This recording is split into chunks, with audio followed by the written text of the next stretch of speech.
When you have a Samsung phone, your battery is drained so fastly. Then try these four settings. First of all, tap to setting, scroll down, tap to battery, tap to background usage limit, and make sure this toggle is on, and tap there three dot and adaptive battery, make sure that is also on.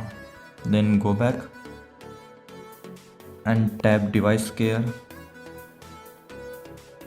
and this performance profile set light. Then go back and tap display and motion smoothness set standard.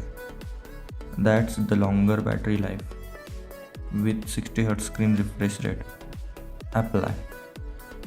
That is for setting you do your Samsung phone.